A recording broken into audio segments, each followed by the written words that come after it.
नमस्ते सर।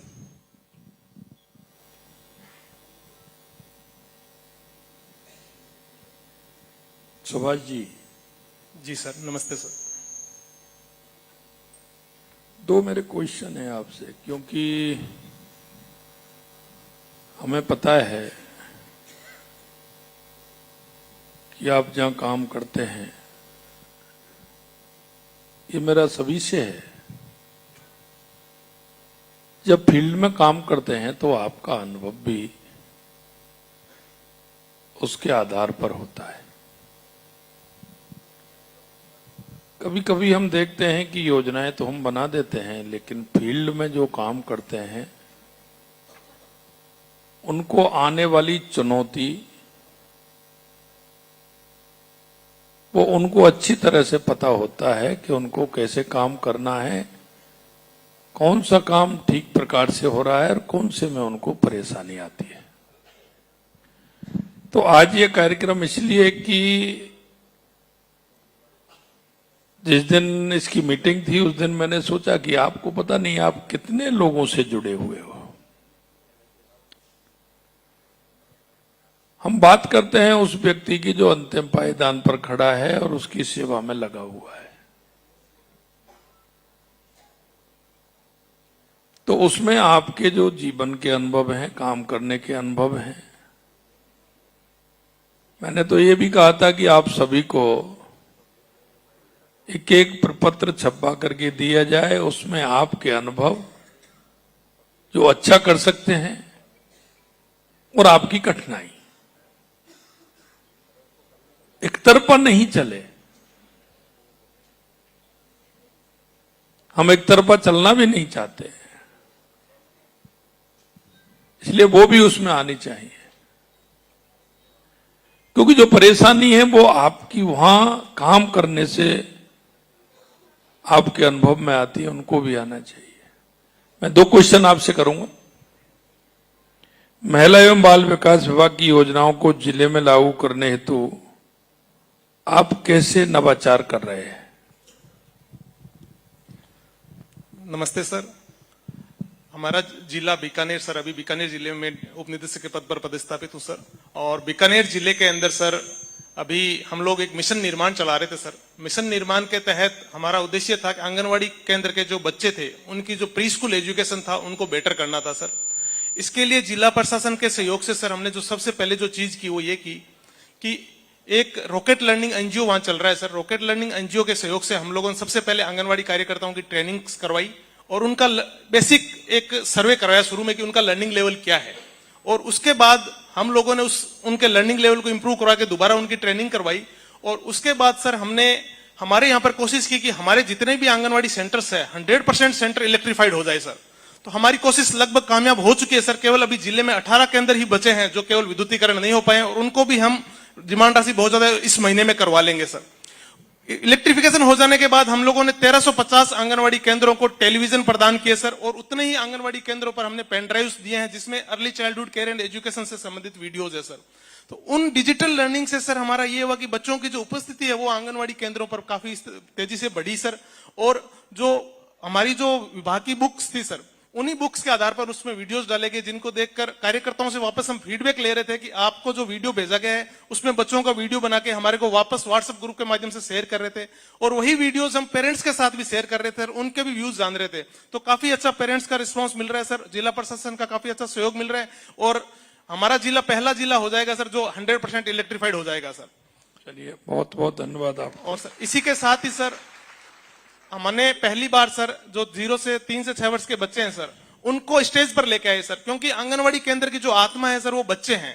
तो पहली बार हमने 3 से 6 वर्ष के बच्चों का स्टेज प्रोग्राम करवाया सर, जिसको मतलब जैसे कॉन्वेंट स्कूल के बच्चे जो महीने भर में तैयारी करने के बाद जो उनका एनुअल फंक्शन होता है वैसा का वैसा प्रोग्राम हमने पोषण माह समापन के दिवस के दिन सर केवल 5 दिवस की तैयारी से मच बेटर देन दैट। और सारे अधिकारी जितने भी थे, कलेक्टर, आईजी और हमारे डिविजनल कमिश्नर मैम, सबने सराहा। और वो कह रहे थे कि इवन 26 जनवरी 15 अगस्त और आप इसको एनुअल इवेंट बना दो कि आपका एनुअल फंक्शन आंगनवाड़ी केंद्रों का करवाना आप शुरू कर दीजिए।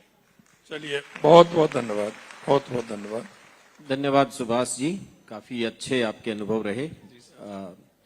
अब मैं बाल विकास परियोजना अधिकारी गोविंदगढ़ जिला जयपुर से श्रीमती मनोरमा शर्मा जी से अनुरोध करूंगा।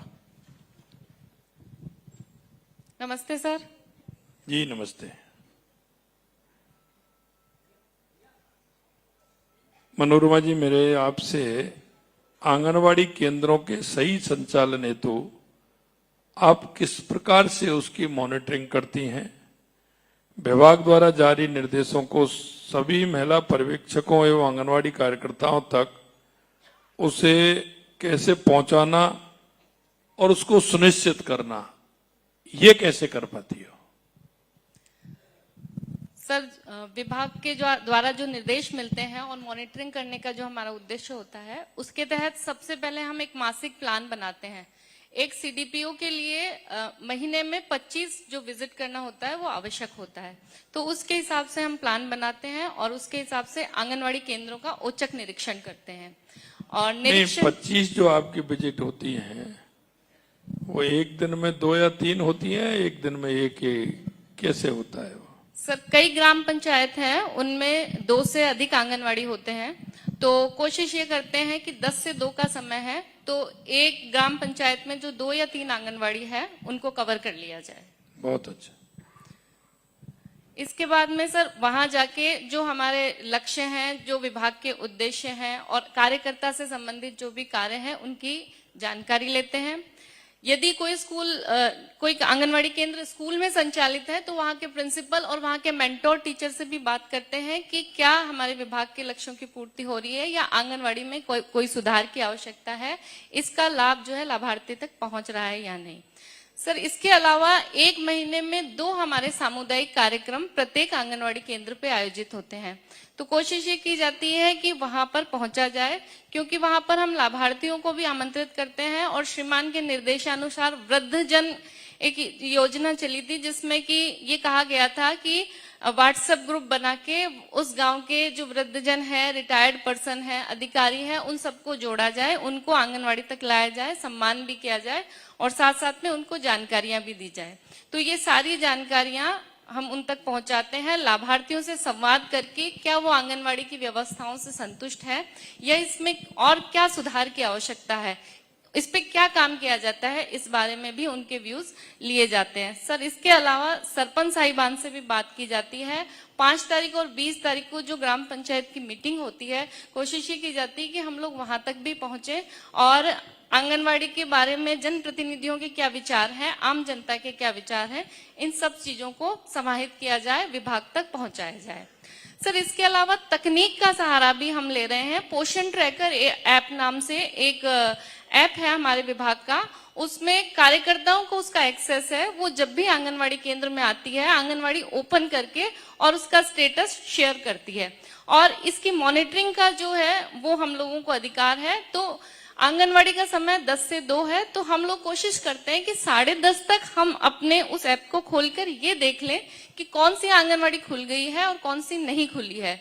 जो आंगनवाड़ी नहीं खुली है तो महिला सुपरवाइजर से संपर्क करके पूछा जाता है कि आज आंगनवाड़ी क्यों नहीं खुली है या कोई टेक्निकल इश्यू है जिसके कारण ये स्टेटस शो नहीं हो रहा है। उसके बाद में कई चीजें जो है वो बताई जाती है कि उसमें पोषण ट्रैकर एक्ट में इमेज कैप्चर हो जाता है, आज का उनको नाश्ता मिला या नहीं ये भी कैप्चर हो जाता है, प्री स्कूल एक्टिविटीज करवाई गई या नहीं ये भी कैप्चर हो जाता है। तो ये सारी चीजें हमें दूसरे दिन रिफ्लेक्ट होती है जिससे हम उनका एनालिसिस कर सकते हैं। सर, इसके अलावा एक व्हाट्सएप ग्रुप भी हम लोगों ने बना रखा है, प्रत्येक सेक्टर में प्रत्येक कार्यकर्ता उसमें जुड़ी हुई होती है। उसके माध्यम से विभाग के जो निर्देश होते हैं वो भी हम उनको प्रदान करते हैं, उनकी फोटोज वगैरह भी ले लेते हैं। यदि उनको कोई परेशानी होती है तो वो एक 2 वे कम्युनिकेशन है जिसके माध्यम से हम उनसे बात कर सकते हैं। बहुत अच्छा। लेकिन ये जो आप शेड्यूल बनाती हैं 25 दिन का, वो पहले से सभी केंद्रों पर जारी होता है या उसका आपका शेड्यूल तो बनता है लेकिन पूरा जाने का शेड्यूल बनता है कि आज वहाँ कल वहाँ, तो ये पहले से जानकारी रहती है उनको या आकस्मिक जाते हो आप? सर, हम अपना टूर प्लान उच्चाधिकारियों को देते हैं। अच्छा। और महिला सुपरवाइजर जो प्लान बनाती है वो हम लोगों को देती है। देते हैं। तो ये एक तरह से सर उनके लिए, आंगनवाड़ी केंद्रों के लिए औचक निरीक्षण होता है। ठीक, धन्यवाद। Thank you sir. Thank you Manorama ji. Thank you, अब मैं डॉक्टर मीनू गहलोत, महिला पर्यवेक्षक, परियोजना बिलाड़ा, जिला जोधपुर से अनुरोध करूंगा कि कृपया अपने स्थान पर एक बार खड़े हो नमस्ते जाएं। सर। कहाँ पे खड़े हैं आप? अच्छा, अच्छा, ठीक है जी। मीनू जी बताइए, आपसे मेरा एक क्वेश्चन है कि आंगनवाड़ी केंद्रों के लाभार्थियों को आंगनवाड़ी की सेवाओं से जोड़ने हेतु क्या प्रयास करते हैं? नमस्ते सर। सर, हमारे विभाग की जो जो 6 सेवाएं हैं और योजनाएं हैं उसको गृह संपर्क के द्वारा जन समुदाय तक पहुंचाते हैं ताकि उन्हें पता चले कि आंगनवाड़ी पे क्या क्या लाभ मिल रहे हैं। उसके अलावा सर, आंगनवाड़ी सेंटर पर सामुदायिक उत्सव का आयोजन किया जाता है जिसमें जन समुदाय से सीधा संपर्क होता है। शक्ति दिवस है, टीकाकरण दिवस मनाया जाता है, तो और पोषाहार जब वितरण होता है तब जन समुदाय का आंगनवाड़ी से सीधा जुड़ाव होता है। तो उसमें जब हम विभाग की सेवाएं और योजनाओं के बारे में जानकारी देते हैं तो उससे अधिकांश लोगों का और लाभान्वितों का आंगनवाड़ी से जुड़ाव होता है। आपको कैसा लगता है जब आंगनवाड़ी पे आप जाते हैं, बच्चों को देखते हैं, वहां की व्यवस्थाएं होती हैं, तो कैसा महसूस करते हो आप? सर, अगर बच्चे अच्छे होंगे और विकसित होंगे तभी देश भी तरक्की करेगा। तो सर, हमारा काम तो ऐसा है कि जब माँ बनने वाली होती है महिला, यानी कि जो 0 कह रहे हैं हमारा काम तो वहीं से शुरू हो जाता है कि गर्भस्थ शिशु के साथ सब कुछ अच्छा हो तो उसकी माँ का पूरा देखभाल करते हैं 9 महीने तक। उसके बाद में जब वो बच्चा दुनिया में आता है तो उसकी भी केयर होती है और 3 साल तक तो जैसे बाकी सेवाएं दे ही रहे। 3 के बाद में वो प्री स्कूल के लिए भी मतलब हमारे आंगनवाड़ी सेंटर्स पे आ जाता है। तो सर, ये है कि बच्चों के साथ काम करना तो बहुत उत्साहित करता है। इसलिए मैंने पूछा है। जी सर। ये बहुत ही पुण्य का कार्य है। जी सर। और जब ये आपके कार्य में जब सफलता मिलती है तो मन में अनुभूति होती है कि नहीं होती है? और सर, वैसे भी अपने यहाँ का कल्चर है कि गर्भवती के लिए तो अपन चाहे उसको जाने चाहे नहीं जाए उसके लिए कुछ ना कुछ करते हैं। तो महिला बाल विकास ने तो सर एक तरह से एक प्लेटफॉर्म प्रोवाइड कर दिया। जैसे जो जन समुदाय मतलब सीबी इवेंट करते हैं तो उसमें गर्भा अवस्था परामर्श में सर गोद भराई करते हैं, उसके साथ में उससे रिलेटेड उसको जानकारी भी दी जाती है। ये आंगनवाड़ी केंद्रों पर नियमित परीक्षण के लिए कैसे प्लान बनाते हैं आप? सर, सुपरवाइजर लेवल पर सपोर्टिव सुपरविजन एक ऐप प्रोवाइड किया गया है जिसमें हम मतलब एक साथ अपने सेक्टर के सारे सेंटर की परफॉर्मेंस देख पाते हैं। तो जो काम आज होना है अगर वो नहीं हुआ है तो वर्कर को कॉल करके उसके बारे में जानकारी ली जाती है और उससे वो चीज मतलब करवाई जाती है। इसके अलावा सर, पोषण ट्रैकर पे मंथली परफॉर्मेंस और लास्ट मंथ की भी हमें पता चल जाती है और इवन कल तक क्या काम किया है उसने वो भी पता चलता है। तो उसमें सर जो परफॉर्मेंस अगर सेंटर्स के कम होते हैं हम अपने प्रस्तावित कार्यक्रम में उन सेंटर्स को पहले प्रायोरिटी पे लेते हैं और उनका सर मतलब पर्यवेक्षण करने जाते हैं और उनसे ये पूछा जाता है कि आपको ये काम समझ में नहीं आया या यहाँ क्या दिक्कत हो रही थी, तो सर उनकी समस्या को मतलब समझा के और करके दूर करते हैं। बहुत अच्छा, बहुत अच्छा, थैंक यू सर। धन्यवाद। Thank you Meenu. अब मैं श्री अनिरुद्ध शर्मा, प्रोटेक्शन ऑफिसर, महिला अधिकारिता विभाग, जयपुर को संवाद हेतु आमंत्रित करता हूं। अनिरुद्ध शर्मा। नमस्कार सर। नमस्कार। एक आपको अधिकतर कुछ बातें आती होंगी। एक है आपके घरेलू हिंसा के प्रकरणों में किस प्रकार रिपोर्ट बना करके तैयार करते हैं और उनको आप किस तरह से सॉल्व करते हैं? सर सर्वप्रथम जब व्यतीत महिला हमारे पास आती है तो हम एक फ्रेंडली इन्वायरमेंट उनके साथ क्रिएट करते हुए उनकी जो घटनाक्रम है जो उनके साथ जो हिंसा हुई है उसके बारे में संपूर्ण जानकारी प्राप्त करते हैं। उसके उपरांत उससे दो ऑप्शन हम लोग देते हैं, या तो हम DIR भर के, डोमेस्टिक इंसिडेंट रिपोर्ट भर के माननीय न्यायालय के समक्ष प्रस्तुत करें, या वो चाहें तो काउंसलिंग के माध्यम से जो विभाग की और भी हमारी स्कीमें चल रही हैं, योजनाएं जो चल रही हैं, जैसे सखी वन स्टॉप सेंटर, महिला सुरक्षा एवं सलाह केंद्र, इनके माध्यम से अगर वो काउंसलिंग करवाना चाहती है, समझाइश करवाना चाहती है, तो उसका प्रोसेस हम फॉलो करते हैं। अगर महिला ये कहती है कि हाँ मैं समझाइश करवाना चाहती हूँ, तो उसको हम लोग सखी वन स्टॉप सेंटर या जो भी हमारी स्कीम है उसमें ले जाते हैं। वहां उनके जो परिवार वाले हैं, जो नातेदार हैं, जिनसे उसको समस्या है, उनको बुलाते हैं, उनकी समझाइश करते हैं। समझाइश करने के बाद अगर सब कुछ सही हो जाता है, समझाइश लगभग कितने % काम समझाइश से हो जाता है? सर मैं निवेदन करूं सर, अभी सखी वन स्टॉप सेंटर पे लगभग 90% केसेस जो है वो सॉर्ट हो जाते हैं सर। बहुत अच्छा, बहुत अच्छा। और सर ये एक्चुअल में सर जैसे संरक्षण अधिकारी का काम तो DIR सबमिट करवाना है कोर्ट में, बट एक्चुअल में क्या है सर, जब मैंने विभाग ज्वाइन किया था तो सबसे पहले मुझे जो मॉनिटर करने के लिए महिला सुरक्षा सलाह केंद्र और ये हमारे जो अपराजिता केंद्र है, सखी केंद्र है, वहां मुझे भेजा गया था। तो वहां मैंने एक्चुअल में सर क्या देखा कि एक जो है पति पत्नी आए हुए थे, उनके बीच में हाई लेवल का ड्रामा चल रहा था, हाई लेवल का लड़ाई झगड़े हो रहे थे, आपस में फुल विवाद हो रहा था। तो उन्होंने समझाइश करी, 2 दिन बाद फिर से बुलाया, फिर समझाइश करी, 4 दिन बाद फिर से बुलाया, फिर समझाइश करी, और जब मैं नेक्स्ट टाइम गया तो वो उनको माला पहनाकर उनको अपने घर पे विदा किया था सर। तो उसी चीज को मैंने देखते हुए ये हम लोग इस चीज को फॉलो करते हैं कि सबसे पहले हम ये देखें, फ्रेंडली इन्वायरमेंट क्रिएट करें, ताकि महिला अगर उसको घर में रहना है तो हम उसको समझाइश करवाएं, फिर उसको परिवार के साथ भेजें, और अगर वो नहीं चाहती कि नहीं मुझे तो नहीं करना, देन उसके बाद sir DIR domestic investigation report fill करते हैं और वो माननीय न्यायालय के समक्ष प्रस्तुत करते हैं। बहुत अच्छा। एक संरक्षण अधिकारी के रूप में आप महिलाओं को कैसे जागरूक करते हैं? सर उसके लिए विभाग द्वारा समय समय पर जो है कार्यशालाएं आयोजित करवाई जाती है। उनके माध्यम से, साथ ही जो पर्यवेक्षक हमारे ब्लॉक लेवल पे जो काम कर रहे हैं उनके माध्यम से बैठकें आयोजित करवाकर, और साथियों के माध्यम से जो है जो हमारे फ्राइडे को जो जाजम बैठक आयोजित की जाती है उसमें महिलाओं से बात करते हैं, उनको समझाते हैं, एक्टों के बारे, अधिनियमों के बारे में समझाते हैं, कानूनों के बारे में और विभागीय योजनाओं के बारे में समझाते हैं। चलिए, बहुत अच्छा। और इस काम में आप जितना पुण्य कमा सकते हैं बिल्कुल सर, वो आपको मिल सकता है सर, क्योंकि ये काम ऐसा है कि इसमें समझाइश की और धैर्य की आवश्यकता होती है, और अगर आप धैर्य रखेंगे, समझाएंगे, तो 2 परिवार जो अलग हो रहे हैं उनको बिछड़ने से बचा सकते हैं। ये पुण्य का काम होता है, इसलिए इसमें मन से लगना चाहिए।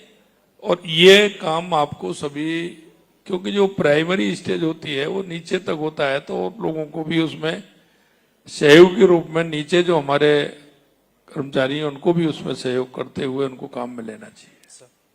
धन्यवाद। थैंक यू अनिरुद्ध जी। अब मैं श्रीमती प्रमिला देवी, आंगनवाड़ी कार्यकर्ता, कलिका कोठा, जयपुर 2। नमस्कार सर। नमस्कार जी। प्रमिला जी, जी सर। जब आप आंगनबाड़ी केंद्र पर पोषाहार व दूध वितरण जब होता है, वो सही प्रकार से कैसे कर पाते हैं? सर हमने इसके लिए एक मापदंड बना रखा है, एक बर्तन ले रखा है कि एक बच्चे को हम 60 ग्राम देते हैं, दलिया, खिचड़ी, उपमा। तो उसका एक मापदंड है कि हमें पता होता है कि आज हमारे केंद्र पे कितने जब उसको उपस्थित हुआ है, उसके अकॉर्डिंग हम वहाँ पे वो खाना बनाते हैं। दूध हम एक बच्चे को 100 ग्राम देते हैं, तो वो भी उसी के हिसाब से 2 चम्मच के हिसाब से एक बच्चे को देना है हमें 10 ग्राम। तो 100 ग्राम पानी में मिला के गर्म पानी करके उसमें देते हैं। बाकी जब आप गृह संपर्क के लिए जाते हैं जी, तो क्या क्या परामर्श देते हो वहाँ? सर जैसे एरिया की ज्यादातर लेडीजें अपने काम पे जाती है, तो हमें क्या है, पहले से ये सब एक शेड्यूल बना के रखना पड़ता है कि किस बच्चे का टीकाकरण होना होता है, क्योंकि माँ तो काम पे चली जाती है तो उसे तो मालूम ही नहीं होता कि मेरे बच्चे का कल टीका लगना है। तो हम क्या करते हैं, एक दिन पहले ही जाके उन परिवार को चिन्हित कर लेते हैं कि आपके बच्चे का कल टीकाकरण होना जरूरी है। उस गर्भवती को भी बताते हैं कि कल हमारे केंद्र पे टीकाकरण होगा और आपको उपस्थित होना है। बहुत बार ऐसा होता है कि कुछ जगह ऐसा होता है कि सर कि पोषाहार लेने महिलाएं नहीं आ पाती, यानी कि उनकी फैमिली वाले आने नहीं देते, तो हम लोग पहले जाके उनके फैमिली वालों को समझाते हैं कि पोषाहार में बहुत सारे गुण तत्व हैं, तो आप इनका लेने के लिए हमारे पास भेजो।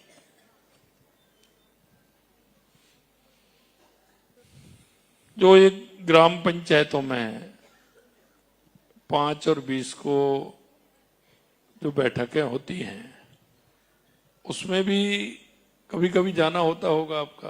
सर नहीं, मैं सर जयपुर सेकंड जयपुर अच्छा, से जयपुर में है, आप जयपुर से हैं। जी सर। तो बाड़ों में नहीं जाते? बाड़ों के तो बाड़ों में तो जाना होता होगा। नहीं सर, मेरा तो शहरी क्षेत्र में है तो ऐसा कुछ है नहीं। शहरी क्षेत्र के कारण आपका ग्राम पंचायत और उनसे ज्यादा हो नहीं सर, कुछ नहीं है। ठीक है। धन्यवाद Pramila ji. Thank you sir. आप सौभाग्यशाली हैं, आपने शायद कभी कल्पना नहीं की होगी कि सीधा मुख्यमंत्री जी से संवाद का ये ऐसा बेमिसाल अनुभव मिलेगा। शुक्रिया, धन्यवाद सर। अब मैं समय सीमा के हिसाब से अंतिम संवाद की जो अंतिम प्रतिभागी है संवाद में, रेखा शर्मा, साथिन महिला अधिकारिता, ग्राम पंचायत बेनाड बस्सी, जयपुर। रेखा शर्मा जी। सम्मानित मंच को मेरा प्रणाम। राम राम जी। जी नमस्कार। मैं बस्सी ब्लॉक से, ग्राम पंचायत बेनाड़ा से साथिन रेखा शर्मा। रेखा जी, आप आंगनबाड़ी केंद्र पर किस प्रकार सहयोग करते हैं? सर, आंगनबाड़ी केंद्र पर तो जैसे सोमवार और गुरुवार को जो टीकाकरण होता है, क्योंकि बहुत से आंगनबाड़ी केंद्र रहते हैं तो उसके हिसाब से सोमवार और गुरुवार को रहता है, तो उस हिसाब से हम लोग चले जाते हैं। गर्भवती महिलाओं को, किशोरियों को वहां पे बुलाकर उनको खान पान के विषय में, पौष्टिक आहार के विषय में, टीकाकरण पर समझाइश करते हैं, उनके साथ चर्चा करते हैं और बच्चों का वजन तोलने पर उनकी हेल्प करते हैं कार्यकर्ता के साथ। साथिन के और कौन कौन से काम हैं जिनको करते हैं?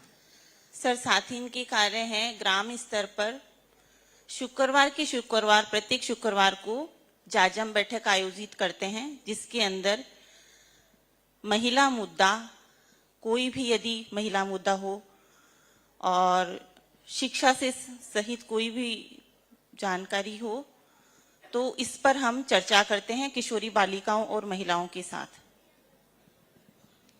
और उन्हें कोई भी यदि परेशानी आ रही है तो उनको जिस भी तरह की परेशानी आती है उसी तरह की हम उनको जानकारी देते हैं और सरकार की योजनाओं के बारे में जानकारी देते हैं कि हमें सरकार हमारे लिए अभी महिलाओं और किशोरियों के लिए क्या क्या योजना चला रखी है, क्या क्या कानून है, क्या क्या नए कानून आए हैं, इस पर उनको बताते हैं ताकि सभी को कानून के बारे में जानकारी हो और एक अपनी पहचान वो कैसे बनाए, अपने परिवार और अपने समाज को कैसे चलाएं, इस विषय में उनको जब जानकारी होगी तभी तो वो ये सब काम कर सकेगी। तो ये जानकारी हम देते हैं कि हमारा जो नया नियम आ रहा है और सरकार जो महिला सशक्तिकरण के लिए जो भी रोजगार, जो भी योजना चला रही है, इसके ऊपर उनको सारी योजनाओं की जानकारी देते हैं। एक गर्भवती महिला और बच्चों को चिन्हित करने का काम किस किस का होता है? चिन्हित करने का तो कार्यकर्ता, आशा संयोगनी और एएनएम मैम, तीनों मिलकर के करते हैं ना। उस हाँ ग्राम जी सर। पंचायत में जाते हैं तो उसको हाँ जी। मिलकर के तीनों करते हैं। उनका टीकाकरण जब भी तो होगा, उनको चिन्हित करेंगे पहले, उनको ये हाँ करेंगे, जी सर। तो तीनों मिलकर के उस काम को करते हैं। हाँ, चलिए, बहुत अच्छा। Thank you Rekha ji, thank you sir. Thank you, sir. आपने आज बहुत ही ये एक ऐसा अनुभव दिया है इन लोगों को कि इस पूरा विभाग आह्लादित है, उत्साहित है, पूरा एनर्जी से लबरेज है। धन्यवाद सर। धन्यवाद, बहुत बहुत धन्यवाद माननीय मुख्यमंत्री महोदय। सचमुच शायद पहली बार ऐसा मौका है कि विभाग के सभी अधिकारियों के दुख दर्द को, पीड़ा को, उनके कार्यों को आपने सराहा और ये संदेश आज सोशल मीडिया के इस प्लेटफॉर्म से जुड़े हुए हजारों लाखों दर्शकों तक जाएगा। महिला बाल विकास की ये जानकारियां बहुत दूर तक पहुंचेगी और इसके दूरगामी परिणाम हमें देखने को मिलेंगे और राजस्थान के अवाम के हर जरूरतमंद की जरूरत को